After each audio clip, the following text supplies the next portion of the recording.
जय हिंद दोस्तों, मैं नीरज मौर्य और आज हम पढ़ने वाले हैं केमिस्ट्री।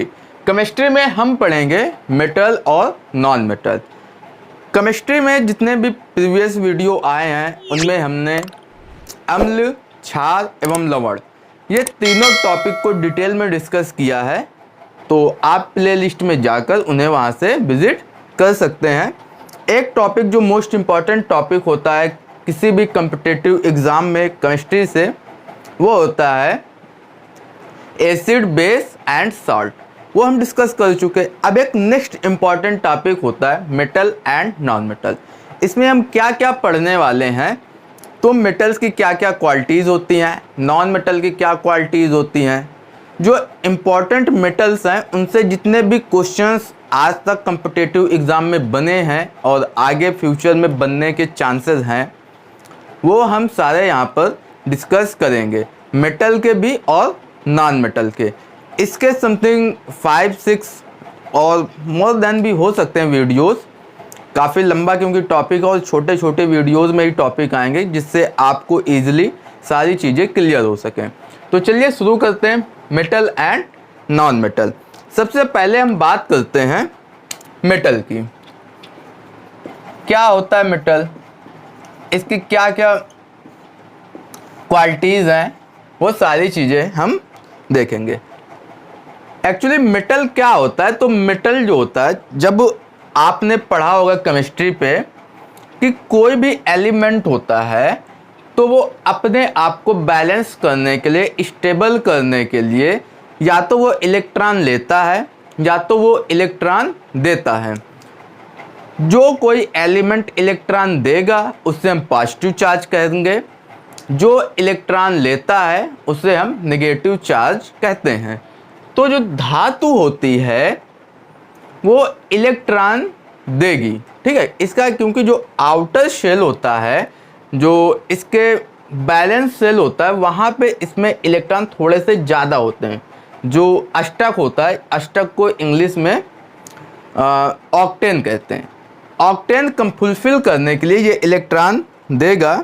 तो हम मेटल के लिए कह सकते हैं कि मेटल जो होता है फर्स्ट नंबर पे वो इलेक्ट्रो पॉजिटिव होता है, इलेक्ट्रो पॉजिटिव। इसको हिंदी में कहेंगे इलेक्ट्रो पॉजिटिव को धनायन, धन आयन, धनायन। ओके, ये इलेक्ट्रॉन देता है। थोड़े से यहाँ पे कंपैरेटिव चीज़ें हैं तो मैं यहाँ पे वो भी डिस्कस कर लेते हैं हम लोग। यहाँ पे बात करते हैं नॉन मेटल की। Non metal, अधातु।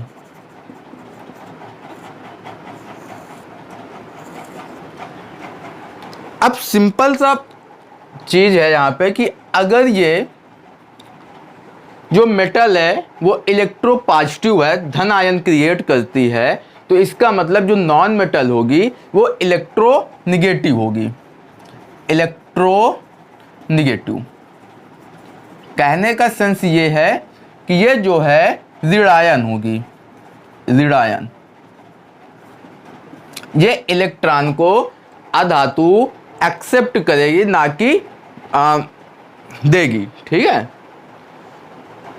जो मेटल होती है वो इलेक्ट्रॉन देती है और जो नॉन मेटल होता है वो इलेक्ट्रॉन लेता है। ये बात थी। इनका जो चार्ज कैसा होगा मेटल पे कैसा होगा और नॉन मेटल पर कैसा होगा। ये जो धनायन होता है इसे इलेक्ट्रो पॉजिटिव तो कहते हैं, लेकिन कभी कभी इसे कैशन भी कह देते हैं, कैशन। इसे हम कैशन कहेंगे इलेक्ट्रो पॉजिटिव धनायन को। और जो इलेक्ट्रोनेगेटिव ऋणायन होता है उसे हम एनियन कहते हैं। क्या कहेंगे? एनियन। तो कभी कभी कैशन और एनियन टर्म भी आते हैं एग्जाम में, तो आप इसे याद रखेंगे। नेक्स्ट चीजें देखिए, अगर ये मेटल इलेक्ट्रो पॉजिटिव है, इलेक्ट्रो पॉजिटिव का मतलब ये कि इसमें फ्री इलेक्ट्रॉन है, मेटल पे फ्री इलेक्ट्रॉन है, और जब फ्री इलेक्ट्रॉन होते हैं तो वही जो है जो विद्युत होती है, इलेक्ट्रिसिटी, इसका फ्लो कराने में हेल्प करते हैं। सिंपल सा मेथड, जब किसी में इलेक्ट्रॉन ये फ्री होंगे तो ये जब इलेक्ट्रॉन फ्लो करते हैं, इसी को तो हम विद्युत आवेश कहेंगे, विद्युत का प्रवाह कहेंगे। अब इलेक्ट्रॉन फ्री किस में, कौन इसमें पॉजिटिव है, किस में इलेक्ट्रॉन एक्स्ट्रा है, तो ये मेटल पे एक्स्ट्रा है, तो ये इसको हम मेटल को कह सकते हैं कि मेटल जो होगा good conductor of electricity. Okay, दूसरा पॉइंट, इसे हम सुचालक कहेंगे, सुचालक, गुड कंडक्टर ऑफ इलेक्ट्रिसिटी। लेकिन हर जगह कोई ना कोई अपवाद होता है और एग्जाम में क्वेश्चन हमेशा ही अपवाद से बने हैं, क्योंकि लोगों को जनरली पता होता है कि मेटल तो सारे जो है सुचालक हैं, ओके, कंडक्टर हैं अच्छे खासे, लेकिन कुछ ऐसे भी होते हैं जो बैड कंडक्टर भी होते हैं मेटल पे, एक दो हैं। जैसे यहाँ पे क्या आता है, जोड़ डालें, मरकरी। मरकरी जो होती है वो इलेक्ट्रिसिटी की कुचालक होती है। मैं यहाँ पे लिख देता हूँ अपवाद, Hg, Hg को हम मरकरी कहते हैं, मरकरी। ओके, ये अपवाद है, ये कुचालक होती है। दूसरा हम बात करें नॉन मेटल की, तो ये कुचालक होंगे, क्योंकि यहाँ पे तो कोई भी फ्री इलेक्ट्रॉन है ही नहीं जो इलेक्ट्रिसिटी का प्रवाह कर सके, फ्लो कर सके, तो ये कुचालक होंगे। लेकिन यहाँ पे भी कोई ना कोई अपवाद होगा, तो इसमें जो अपवाद की कंडीशन बनती है, अपवाद, इसमें जो अपवाद है वो है ग्रेफाइट। ओके, ग्रेफाइट, ये कार्बन का एक अपर रूप होता है ग्रेफाइट, और ये विद्युत का गजब का सुचालक होता है ग्रेफाइट। आपने जो पेंसिल की लीड होती है, क्वेश्चन पूछा जाता है कि पेंसिल की लीड किससे बनी होती है, तो ये ग्रेफाइट से ही होती है, और ये कार्बन का एक अपर रूप है। ये क्लियर हुआ? तो ये अपवाद है। हमने दो चीजें देख ली, इलेक्ट्रो पॉजिटिव और इलेक्ट्रोनेगेटिव, और सुचालक एंड कुचालक। नेक्स्ट जो देखेंगे वो है कि इनका शेप कैसा होता है, इनकी स्टेट कैसी होती है। तो जो मेटल होते हैं, मेटल ये मोस्टली सॉलिड होते हैं, अधिकतर ठोस। अब मैंने अधिकतर ठोस लिखा, इसका मतलब कोई ना कोई इसमें जो है लिक्विड या गैस फॉर्म में होता जरूर है। तो इसके अपवाद की बात करें तो इसमें जो अपवाद है वो है मरकरी, Hg, मरकरी। मरकरी जो होती है ये द्रव अवस्था में होती है। ओके, मरकरी किस फॉर्म में होगी, द्रव्य में होगी, लिक्विड में होगी। उसके बाद कुछ और भी हैं जो काफ़ी कम टेम्परेचर पे लिक्विड में हो जाती हैं, तो वो अलग अभी बताएंगे उसमें जब गलनांक आएगा। तो ये अधिकतर ठोस होती है, अपवाद है एक इसमें मरकरी, ये लिक्विड होती है। इसमें जो नॉन मेटल होते हैं, नॉन मेटल में जो मोस्टली होते हैं वो या तो गैस फॉर्म में होते हैं या तो ठोस फॉर्म में होते हैं। लेकिन यहाँ पे भी अपवाद आपको मिलेगा, और वो अपवाद है ब्रोमीन। अपवाद इसमें क्या है, ब्रोमीन। इसका सिंबल Br होता है, ये द्रव होता है, लिक्विड फॉर्म में होता है ब्रोमीन, ये एक अपवाद है। उसके बाद नेक्स्ट जो क्वालिटी आएगी वो होगी, ये होंगे कैसे, सॉफ्ट होंगे या हार्ड होंगे, ठीक है ना। इनकी क्वालिटी कैसी होगी, तो ये जो मेटल होते हैं मोस्टली सॉलिड होते हैं और ठोस होते हैं, ठीक है, ठोस तो खैर होते ही हैं, मतलब हार्ड होते हैं, ठीक है, हार्ड, मैक्सिमम हार्ड होते हैं। और ये जो यहाँ पर नॉन मेटल होते हैं ये सॉफ्ट होते हैं, मुलायम होते हैं, और ये हार्ड होते हैं, कठोर होते हैं। लेकिन यहाँ पे फिर अपवाद की कंडीशन बनेगी, और जो मेटल में हार्ड होते हैं जनरली, लेकिन कुछ ऐसे होते हैं जो सॉफ्ट होते हैं, इनमें अपवाद में 3 है। Na सोडियम, K पोटेशियम और सीजियम, ठीक है ना, सीजियम, सीजियम, ओके। सीजियम का जो सिंबल होता है वो Cg होता है, Cg, सीजियम। ये इतने सॉफ्ट होते हैं कि आप इन्हें चाकू से कट कर सकते हैं, चाकू से काट सकते हैं, ओके। ये बहुत सॉफ्ट होते हैं। यहाँ से क्वेश्चन अक्सर पूछा जाता है कि कौन सी ऐसी धातुएं हैं जिन्हें हम चाकू से काट सकते हैं, तो यही है सोडियम, पोटेशियम और सीजियम, Cg, ओके। यहाँ पे सारी जो नॉन मेटल होती हैं, अधातुएं होती हैं, वो मुलायम होती हैं, लेकिन यहाँ पे एक कार्बन होता है और कार्बन का एक अपर रूप है जिसे हम कहते हैं हीरा, डायमंड, ठीक है। ये डायमंड एक ऐसा वो होता है जो सबसे कठोर होता है, प्रकृति का कठोरतम तत्व भी कहते हैं हीरे को। तो ये यहाँ पे अपवाद है, नॉन मेटल में आता है, क्योंकि जो कार्बन होती है वो नॉन मेटल होता है और कार्बन का ही अपर रूप अगर हीरा है तो वो भी कैसा होगा, नॉन मेटल ही होगा, ओके। ये यहाँ तक थे, आप इसका स्क्रीनशॉट ले सकते हैं। नेक्स्ट जो इसकी क्वालिटी होगी मेटल पे वो होगी मेलाबिलिटी, आघात वर्धनीयता, ठीक है ना, आघात वर्धनीयता। ये आघात वर्धनीयता क्या होती है, इसको इंग्लिश में मेलाबिलिटी कहते हैं, ओके। है क्या एक्चुअली मेलाबिलिटी, मेलाबिलिटी ये होती क्या है, तो जनरली कोई भी मेटल लेते हैं और उसे जब हम हथौड़े से, हैमर के हेल्प से हम पीटते हैं तो वो एक चादर का शेप लेती चली जाती है, इसे ही हम कहते हैं मेलाबिलिटी, ओके। मतलब जितने भी मेटल होंगे जब आप उन्हें पीटेंगे हथौड़े से तो एक चादर शेप में होते चले जाएंगे, ये है मेलाबिलिटी। ये मेटल पे होती है, नॉन मेटल जो है जो आघात वर्धनी नहीं होते, ठीक है ना, इसमें मेलाबिलिटी नहीं होती, आघात वर्धनीयता यहां पे होती है और यहां पे नहीं होती, नॉन मेटल पे। आघात वर्ध, इसमें जो मैक्सिमम आघात वर्धनी तत्व, मैक्सिमम मेलाबिलिटी जिसकी है वो है गोल्ड की, ओके। यहां पे याद रखेंगे मैक्सिमम वो है गोल्ड, इसे Au कहते हैं। इसका जो नेम होता है IUPAC वाला केमिकल नेम वो होता है ऑरम, ग्रीक से आया है ऑरम, ठीक है। आघात वर्धनम मेलाबिलिटी होती, लेकिन इसका भी एक अपवाद है और वो अपवाद है जिंक, अपवाद वो है Zn, जिंक।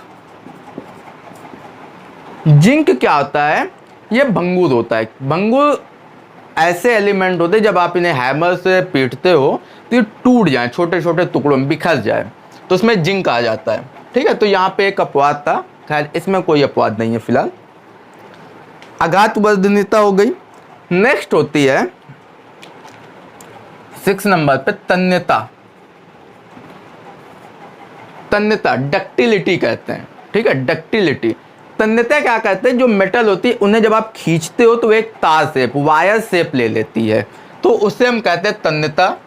तो मेटल पे तन्यता होती है, लेकिन जो नॉन मेटल होते हैं इनमें कोई भी तन्यता नहीं होती। मतलब अगर इन्हें आप तार बनाएंगे तो ये टूट जाएंगे।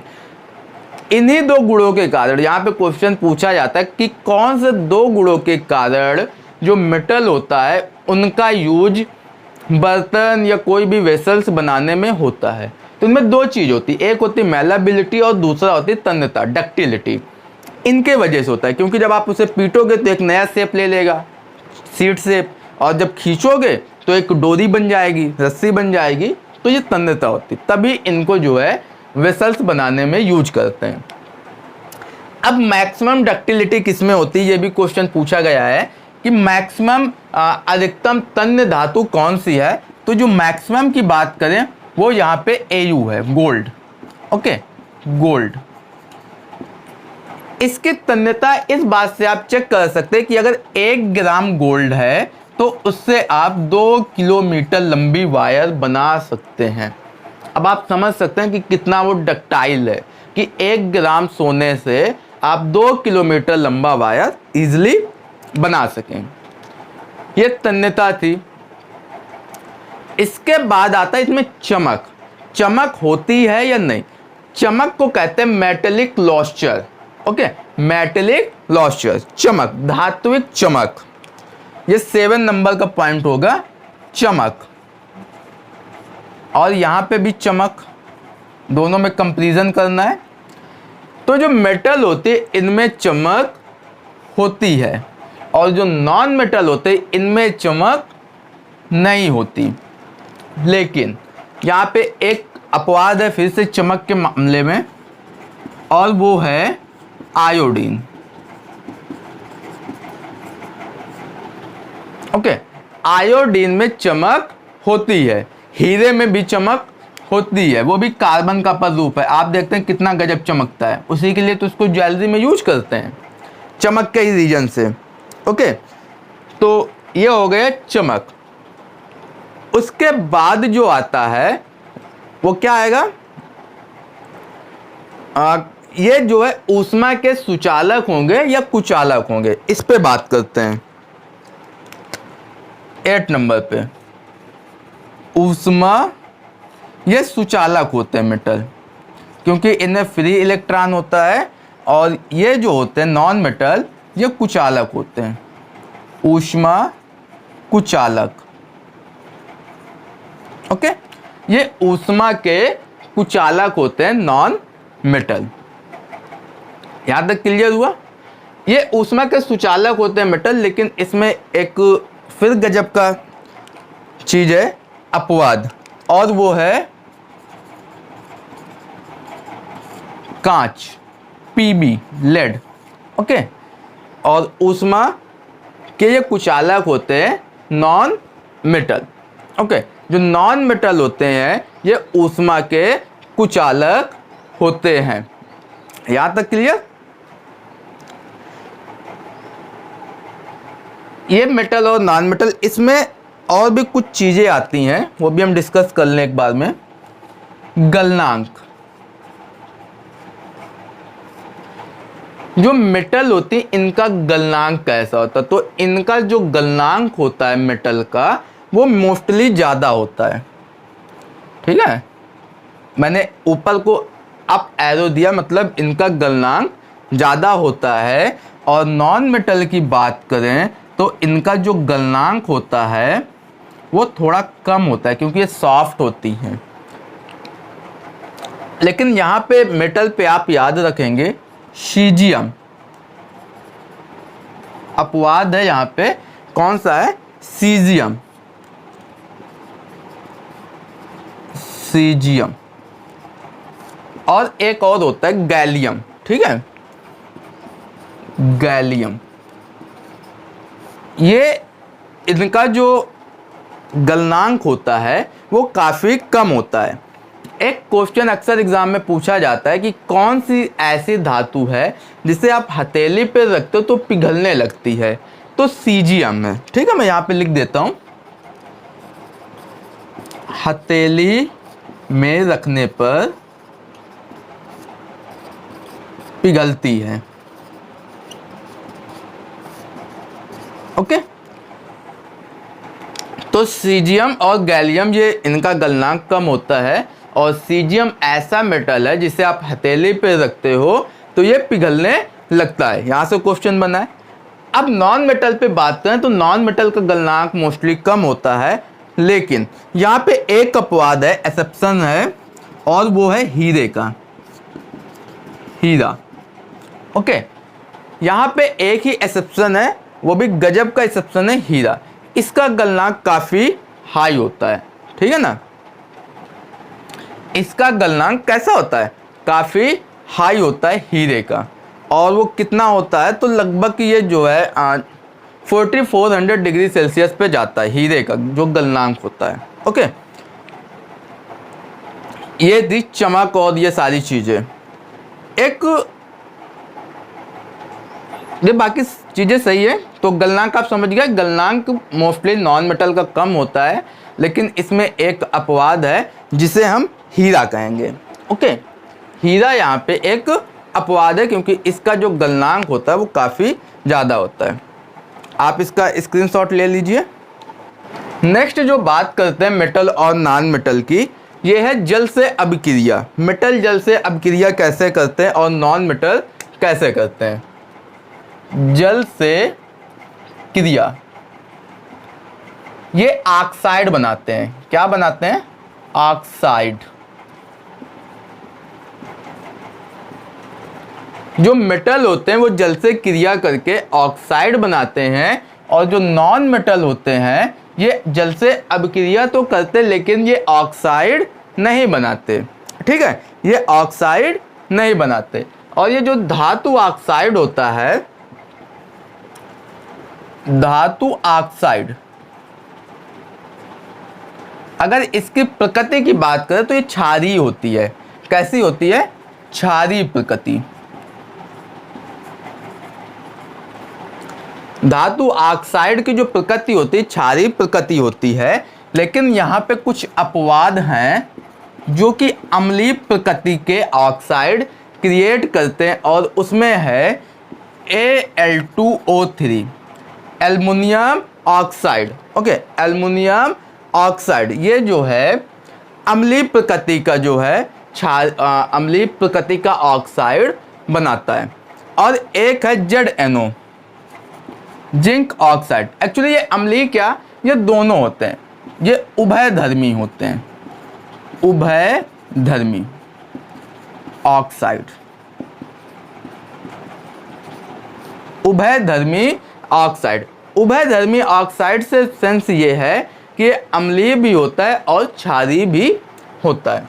ये थे मेटल और नॉन मेटल जो हम सारे डिस्कस कर चुके हैं, उनकी क्वालिटीज़ और उनसे कौन कौन से एक्सेप्शन बनते हैं। एक और मैं थोड़ा सा भूल गया था नॉन मेटल पे, जब मैंने चमक बताई थी कि इनमें कोई चमक नहीं होती, लेकिन हीरा और आयोडीन इनमें चमक होती है। तो एक इसमें एक्सेप्शन और है, वो है सल्फर। और सल्फर पे भी मोस्टली सफ़ेद सल्फर,